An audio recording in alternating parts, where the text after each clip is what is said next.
This story is titled, My Parents Called Me a Failure and Disowned Me for Leaving Law School. Later they lost everything and begged for money, so I bought their house and made them my tenants. Hey everyone!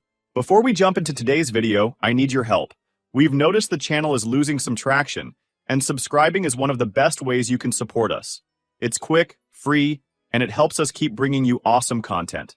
Your support means the world. Let's keep this channel growing together. Thanks so much. Now let's start the video. Hey guys! I'm not usually the one to share my personal drama, but I feel like this has been eating at me for too long, and maybe putting it out there will help. My family situation has always been, let's just say, complicated, but things have hit a new level of awkward lately. So here's the thing. I grew up being that kid. You know, the one with all the expectations piled on. My dad, 55 male, was this big shot lawyer, owned his own firm, always wore those tailored suits that screamed, I'm better than you. My mom, 50 female, was right there by his side, the queen of charity galas, dinner parties, and whatever else rich people do to stay in the spotlight. Together, they had this whole vibe of perfect family, and they made sure me and my brother James, now 28 male, were part of that picture. But it didn't work out for me. Dad had my life planned out before I even knew what I wanted. I was their smart kid, so obviously I had to be a lawyer too. He'd say stuff like, you'll take over the firm one day. Think of the legacy. Legacy? I was 12. Meanwhile, Mom would talk about how proud she'd be when I followed in Dad's footsteps. She'd say, your father has worked so hard to build this. It's only right that you continue the tradition. But there was one small issue. I hated everything about law. I mean, the idea of sitting in a courtroom or reading legal contracts sounded like torture. What I did love, though, was coffee. Sounds random, I know. Back then, being a barista was not a common thing yet. Most of the time during holidays, I was in the kitchen with my little French press, trying to make the perfect cup. My parents didn't care. They thought it was just some dumb hobby. The only person who got me was Aunt Lisa, 62 female, my dad's older sister.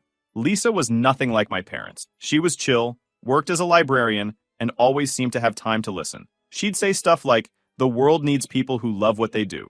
Don't let anyone tell you what your passion should be. She was my safe space, the one person I could talk to without feeling judged. High school is when the cracks really started to show. I started talking about my dream of opening a coffee shop, and my parents lost it. I remember one dinner where I casually brought it up, saying something like, I think it'd be cool to own a cafe someday. Dad put down his fork, stared at me, and said, no son of mine is going to waste his life making coffee. Mom didn't even look up from her plate, just muttered, don't embarrass yourself. It wasn't just the big blow-ups either. It was the small digs, the constant pressure. Focus on what matters, they'd say.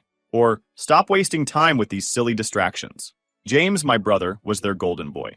He was already on track for law school, doing all the things they wanted me to do. They'd say, why can't you be more like James? That hurt more than I'll admit. Aunt Lisa was my only cheerleader. I'd vent to her, and she'd remind me that I didn't have to live my life for other people. She told me, if coffee makes you happy, go for it. You can't spend your life chasing their approval. By the time I got to college, I was completely under their thumb. They pushed me into pre-law, and I went along with it because honestly, I was scared. Scared of disappointing them, of losing their approval. Things were way worse than just feeling stuck. I didn't even recognize myself anymore. My life was all about reading case briefs, highlighting textbooks, and pretending I cared about torts or whatever else they were throwing at us. Meanwhile, the panic attacks got worse. I couldn't sleep most nights, and when I did, I'd wake up in cold sweats thinking about deadlines or exams. There was this one day in particular. I still remember it so clearly. It was the middle of my last year, and I was sitting in this cafe near campus, trying to cram for finals. I wasn't even looking at my notes. I was just staring at the baristas behind the counter. They were moving around like it was some kind of choreographed dance, pulling espresso shots, steaming milk, chatting with customers. They looked happy, like they actually liked what they were doing. A middle-aged man, Mike, 35 male, who appeared to be the owner, noticed me zoning out and came over. He was this super chill guy, the kind of person who instantly makes you feel at ease. He asked if I was okay, and I guess I looked as miserable as I felt because I just blurted out, I hate law school. Mike laughed and said, well, what do you actually like? I told him about my obsession with coffee, how I'd been watching endless videos of latte art and experimenting with brewing methods since I was a kid, and how I always dreamed of opening a shop someday. Instead of laughing or telling me to grow up, he said, why don't you? I had no answer. Just excuses. I told him about my parents and their expectations, and he shook his head. Man, life's too short to live it for other people. If coffee's your thing, go for it. It's hard work, but if you're passionate, it's worth it. That conversation lit something inside me. You know, I was young and only needed a push to start. I started hanging out at the cafe more often, asking questions, watching how Mike ran the place. He even let me try my hand at making drinks during slow hours. Of course, I couldn't keep this from Aunt Lisa. I told her everything and she was over the moon. "This is your chance," she said. "You've always known what you wanted. Now it's time to fight for it." She was right, but the thought of facing my parents with this was terrifying. So I made the decision. I will leave law school. So, I spent a few nights rehearsing how I'd tell my parents. I thought if I chose the right words, kept my tone calm, and explained everything, they'd at least try to understand. I knew they wouldn't be thrilled, but I figured they'd hear me out. So I prepared a whole presentation, and that was stupidly optimistic. I showed up at the house on a Saturday morning. Mom was in the kitchen. Dad was at the dining table, going over some paperwork. I walked in and sat down across from him. My heart was racing, but I tried to look composed. "Can we talk? I have something to show you," I said, clearing my throat. Dad didn't even glance up. "Make it quick. I've got a meeting in an hour." Mom stopped fussing with her flowers and turned to look at me, a bit curious. "What's going on?" she asked. I sat down and projected the slides on TV, showing market trends, successful cafes, and how profitable they could be. I even had a business plan. I thought, if I can just show them I've thought this through, maybe they'll see I'm serious. It didn't even take 5 minutes for Dad to explode. "What is all this nonsense for? Tell us what you want."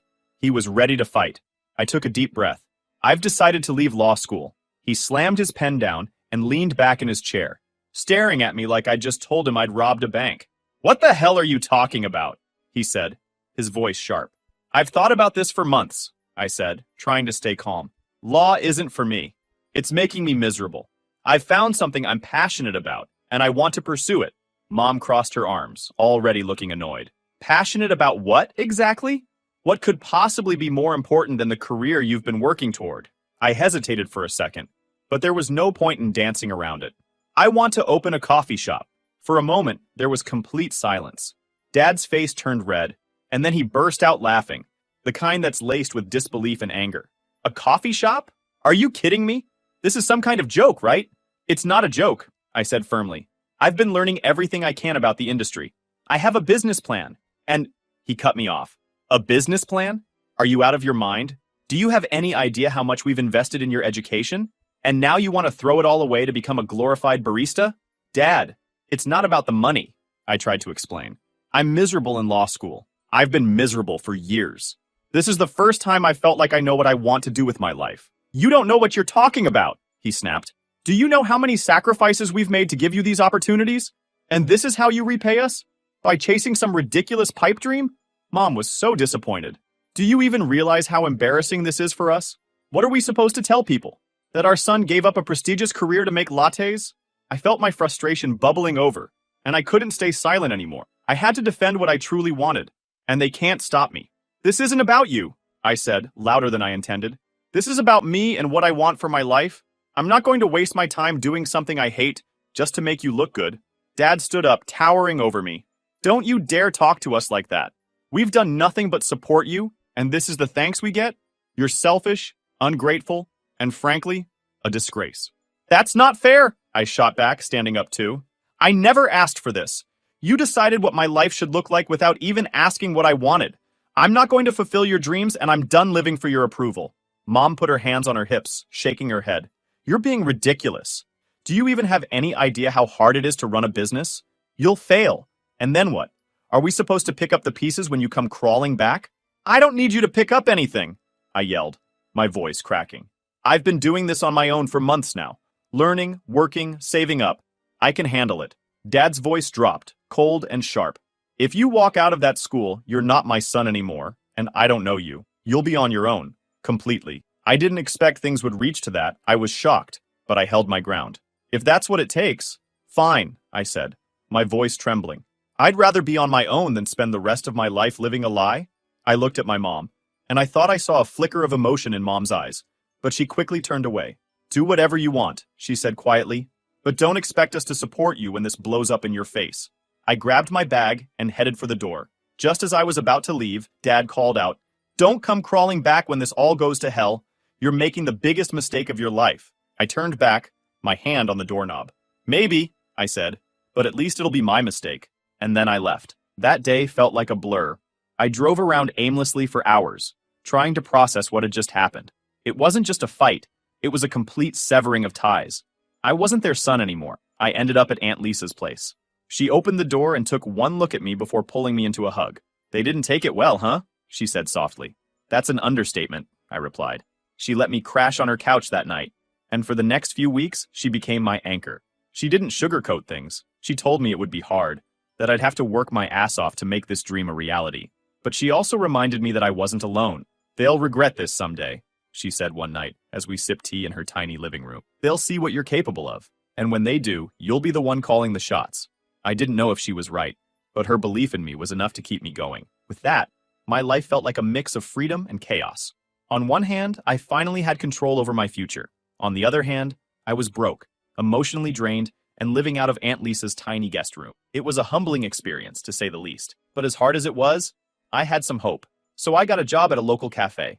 Mike, the owner who'd inspired me back in law school, gave me a shot as a part-time barista. I'll never forget that first shift. I was nervous as hell, fumbling with the espresso machine and spilling milk all over the counter. But Mike was patient. "It's all about rhythm," he said, showing me how to steam milk without turning it into a bubbly mess. "Once you find your flow, it'll feel natural." It took a few weeks, but I got the hang of it, and I loved it.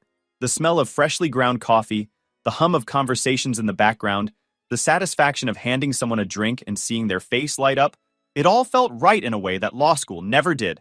I threw myself into the work, volunteering for extra shifts and staying late to learn everything I could about the business. Mike became my unofficial mentor, teaching me about everything from inventory management to customer service. But working part-time wasn't enough to save up for my own place, let alone a coffee shop. So, I took a second job as a delivery driver. It wasn't glamorous, but it paid the bills. My days started at 5 a.m., making lattes and cappuccinos, and ended around midnight after my last delivery run. Some nights I was so tired I'd collapse on Aunt Lisa's couch without even taking off my shoes. But every time I thought about giving up, I remembered why I was doing this. Aunt Lisa was my biggest cheerleader during this time. She'd leave little notes for me, saying things like, "Keep going, you're closer than you think." She even helped me create a budget, mapping out how much I needed to save for a small shop. "Start small," she said. "You don't need a fancy location, just something that feels like you." After about a year of grinding, I had enough savings to start looking for spaces. It wasn't much, just a few $1,000s, but it was a start. Mike introduced me to a friend of his, a real estate agent who specialized in commercial properties. That's how I found it, a tiny, run-down space in a humble part of town. The rent was dirt cheap, and the place needed a ton of work, but I saw the potential. I signed the lease and officially became the owner of my first coffee shop. The next few months were a blur of renovations and endless to-do lists. I spent every spare minute painting walls, assembling furniture, and scrubbing floors. Aunt Lisa helped me decorate, adding little touches like potted plants and quirky signs that gave the place personality. Mike donated an old espresso machine and a few pieces of equipment, which saved me a ton of money, and I opened my first coffee shop. The first year was tough. There were days when I barely broke even, and I had to get creative to keep the business afloat. I started hosting community events. Slowly but surely, word started to spread. Regulars began showing up, and I got to know their orders, their stories, their quirks. It wasn't just a coffee shop anymore, it was a community. By the second year, things were picking up. I was finally able to hire a small team, and for the first time in years, I wasn't working 16-hour days. I even started thinking about expanding. A second location felt like a pipe dream at first, but when a space opened up in a nearby neighborhood, I jumped on it. This time, I had more experience and resources, so the process was a little smoother. Within a few months, I had a second shop up and running. Now, 4 years later, I own 5 locations. Each one has its own vibe, but they all share the same heart. Good coffee, good people, and a welcoming atmosphere. I've got an amazing team who feels more like family than employees, and a loyal group of customers who've been with me since the beginning. Some days, I walk into one of my shops and can't believe how far I've come. Meanwhile, my parents' world was falling apart. Dad's firm, which had been a symbol of success and stability for so long, started crumbling. He'd taken on some high-profile cases to boost his reputation, but they ended up being financial disasters. Aunt Lisa kept me updated, though I tried not to dwell on it. I wasn't looking for revenge or validation. I just wanted to focus on building my life. But then came the news I wasn't expecting. Their house was in jeopardy. Aunt Lisa called me one night and said, "Your parents are about to lose the house. The bank's giving them 60 days to come up with the money, or they're out." I didn't know what to say. For years, they'd ignored me, written me off, and now they were the ones in trouble. Iki, they called me earlier, Aunt Lisa said, breaking the silence. They're desperate. They asked if I could loan them the money, but you know I don't have that kind of cash. She paused, giving me a careful look. They're going to call you next. I scoffed. Why? So they can tell me I'm a failure again? Pass. Think about it, she said. You've built a life for yourself. You're in a position to help if that's what you want to do. But don't feel obligated, okay? Just take some time to decide. She was right. I needed to think. So when their call came the next day, I let it go to voicemail. And the next one. And the next. It wasn't until the fourth message, when my mom's voice cracked as she said, "Please, just call us back," that I finally caved. When I called, they both answered, speaking at the same time. My dad started with, "We need to talk," while my mom blurted out, "We're sorry." It was so strange to hear them apologizing after years of silence. "What do you want?" I asked, my voice flat. There was a long pause before my mom said, "We're about to lose the house. We need your help." "And why would I help you?" I asked. "You made it pretty clear I wasn't part of this family anymore." "That was a mistake," Dad said, his tone stiff. "We were wrong to say those things. But this is about the house, not the past. We need $150,000 to pay off the debt, or the bank's going to foreclose." I laughed, not because it was funny, but because of the sheer audacity. "Let me get this straight. You disowned me, called me a disgrace, erased me from your lives, and now you want me to bail you out? You've got to be kidding." "Please, just listen," Mom said. "We don't have anywhere else to turn. We wouldn't ask if it wasn't serious." "Oh, it's serious," I said, my anger boiling over. "Serious is what happens when you throw your kid out because he doesn't fit into your perfect little mold. Serious is building a life from scratch while you sit in your fancy house pretending I don't exist. And now you want me to fix your mess? Unbelievable. We're not asking for charity. We'll pay you back. We just need time." Dad said, "I don't think you understand how this works," I said. "You don't get to rewrite history because it's convenient for you now. You burned that bridge, remember?" There was silence on the other end. Finally, my mom said, "We know we hurt you. We were wrong. But you're still our son. Can't we start over?" I didn't answer right away. Part of me wanted to hang up and never speak to them again. But another part of me, the part that remembered Aunt Lisa's words about building my life on my terms, felt like this was a chance to take back control. "I'll think about it," I said, and hung up before they could say anything else. Over the next few days, I weighed my options. I knew I could afford to help them. The business was doing well, and I had the money. But I wasn't going to just hand it over. If I did this, it would be on my terms, not theirs. I talked it over with Aunt Lisa, who, as always, gave me solid advice. "You have every right to say no," she said. "But if you decide to help, make sure it's on your terms. Protect yourself." I had a plan, and here is how it went. I met with my financial advisor and laid out a plan. Instead of giving them the money outright, I'd buy the house. That way, I could ensure they wouldn't lose it, but I wouldn't be risking my own financial stability either. When I called my parents to tell them, Dad sounded relieved until I explained the terms. "I'll buy the house outright," I said. "You'll stay as tenants and pay rent. It'll be a modest amount, something you can afford. But if you miss payments or try to manipulate me, I won't hesitate to evict you." "What?" Dad snapped. "You're going to make us your tenants? That's absurd." "It's this or nothing," I said firmly. "I'm not handing you $150,000 to gamble with. This is the only way I'm willing to help." Mom tried to play the guilt card. "We're your parents. How can you treat us like this? How can I treat you like this? Do you even hear yourselves? After everything you've done, you're lucky I'm even picking up the phone." "This is selfish," Dad said angrily. "You're taking advantage of our situation to humiliate us." "No, I'm giving you a lifeline. Take it or leave it." After a long, tense pause, they agreed. I could hear the resentment in Dad's voice, but I didn't care. This wasn't about making them happy. It was about doing what was right for me. A few weeks later, the paperwork was finalized, and I officially became the owner of the house I'd grown up in. The irony wasn't lost on me. The kid who'd been kicked out was now the landlord. The first time I walked into the house after officially becoming the owner, it felt weird. I wasn't sure if I should feel triumphant or just numb. This was the place where I'd grown up, where I'd had birthday parties as a kid, where my parents had screamed at me and told me I was dead to them. Now, it was mine. Legally, anyway. My parents were sitting in the living room when I arrived.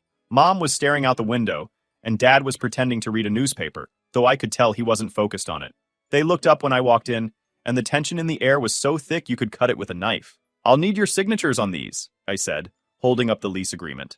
I'd made it as simple as possible. A modest rent, enough to cover maintenance and property taxes, nothing that would crush them financially. I wasn't trying to be cruel.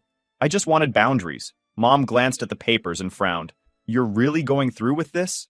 Yes, I said, my tone firm. This is how it has to be. Dad snatched the papers and started flipping through them, muttering under his breath. You think you've got all the power now, don't you? He said, glaring at me. I didn't take the bait.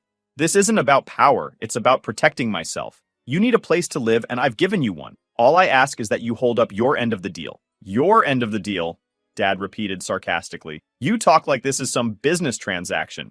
We're your parents. Funny how that works, I said, unable to keep the bitterness out of my voice. You didn't seem too concerned about being my parents when you kicked me out. Mom flinched, but Dad just shook his head. We made mistakes. You don't have to keep throwing it in our faces. Well, now you get to benefit from your mistake, and I'm not throwing anything, I said. I'm just setting boundaries. This is how it's going to be. If you can't handle that, I'm happy to sell the house and let the new owner deal with it. Mom looked at Dad, who was suddenly quiet. They both knew I wasn't bluffing. After a long pause, Dad grabbed a pen and signed the papers. Fine, he said, shoving them back at me. Mom hesitated for a moment, then followed suit. We'll pay the rent, she said softly, not meeting my eyes. Good, I said, tucking the papers into my folder. That's all I need. The first few months were awkward, to say the least. They paid the rent on time, but the relationship between us was strained. They'd make little passive-aggressive comments when I visited to check on the house. Mom would say things like, we never thought we'd end up like this, or, I hope you're happy. Dad was more direct, accusing me of taking advantage of their situation. You could have just given us the money, he said one day, when I stopped by to fix a leaky faucet. You didn't have to humiliate us like this.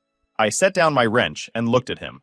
I didn't do this to humiliate you. I did it to protect myself. You don't get to rewrite history just because you're uncomfortable with how things turned out. He didn't say anything after that, but I could tell he was stewing. Meanwhile, Aunt Lisa was my saving grace. She kept reminding me that I'd made the right choice. They might never admit it, she said, but you did more for them than they ever did for you. Don't let their guilt trips get to you. She wasn't wrong. Every time I started doubting myself, I'd remind myself that I'd built this life on my terms. I'd earned the right to protect what I'd worked for. One day, a few months after the lease was signed, Mom called me. Can you come over for dinner? She asked. I hesitated. Why? We need to talk, she said. Against my better judgment, I agreed. When I arrived, dinner was already on the table. We sat down, exchanged a few awkward pleasantries, and then Mom cut to the point. We need to talk about the rent, she said. What about it? I asked. It's too much. We can't keep paying that amount every month. You need to lower it. I stared at her. Lower it? It's already barely covering the costs. You're paying less than what the property taxes alone are. She leaned forward. We're your parents. We shouldn't have to pay rent at all. It's wrong, and you know it. You could help us more. You're serious? I said. I bought the house so you wouldn't lose it. I didn't have to do that. I could have let the bank take it, but I didn't. And now you're saying that's not enough? We raised you, she said, her voice hardening. We sacrificed for you, and you're making us pay to live in our own home? It's disgraceful. Dad, who'd been silent until then, added, she's right. You could have just given us the money outright. This whole landlord-tenant arrangement is humiliating. I clenched my fists under the table. I'm not your personal ATM. I gave you a roof over your heads when no one else would. You don't get to guilt me into more. This is the deal. Take it or leave it. You're being unreasonable, Mom said. We're asking for basic decency, not a handout. No, I said, standing up. You're demanding more than I've already given, and I'm not going to do it. If you don't like the terms, you're free to move out. They didn't say anything as I left. I didn't wait for them to start. I knew I'd done the right thing, but it didn't make it easier. It's hard when the people who are supposed to care about you the most can't seem to stop talking. Things aren't perfect now, but they're better. They still pay rent, and I still maintain the house. But the conversations are less tense, and the resentment has started to fade. I don't care if they like it or not. They didn't pay that attention to me back in the day. For now, though, I'm just focusing on the life I've built. A life I'm proud of. One that's completely mine. And that's more than enough. Thanks for reading, you guys. Honestly, just putting this out there feels like a weight off my chest. Let me know what you think. I'm curious if you'd handle it the same way, or if I'm completely off base here.